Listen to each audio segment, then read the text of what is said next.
time, I assisted the community to pass a bill for the refugee children, and the bill is called Refugee Child Welfare Act.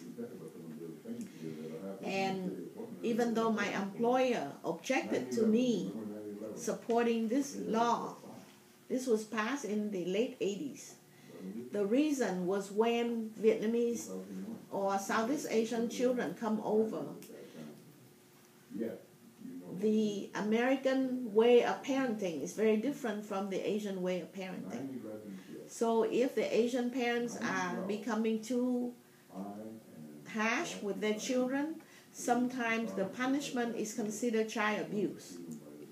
And oftentimes Southeast Asian children, refugee children, were taken out of the home and placed in a white home. So similar with the Native American Child Welfare Act, it prohibits the government from taking the children out of the home and placed in a non-Native American home. So we model after that act. The act was passed, and it's called Refugee Child Welfare Act, and it's basically prohibit the government from, if they have to pull the kids out of their home, they would have to try to find relatives or homes that are from the similar culture and background.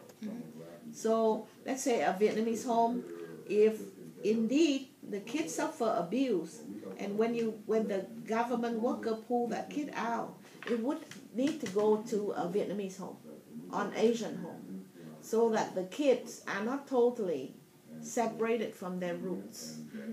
So that was the idea. And I stood up against my employer. I went to the court in Salem to testify. I sit on this side, my employer sit on this side.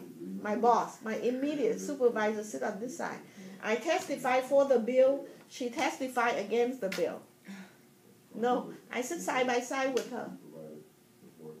And this is at Lutheran Family Service. So I basically say, this is what I believe. Because at that time, because we were trying to place like over 100 kids, and she said, if you testify for that bill, then we cannot place kids in a Caucasian home. And I said, I'm not against placing kids in a Caucasian home. I'm just saying every attempt has to be made to place kids in a similar culture and environment, because they already lost everything that they had. They lost their family, and now they are being placed in a total strange environment. And their relatives should be able to have the ability to have them in their home. There was a situation in which one of the Vietnamese leaders, her children was taken away from her, because when she punished them, she made them kneel for like a couple hours, and that was not uncommon practice in Vietnam. Her children was pulled from her home. So because of that situation, we decided as a community we have to get together to stop the government to do more damage, further damage to our kids.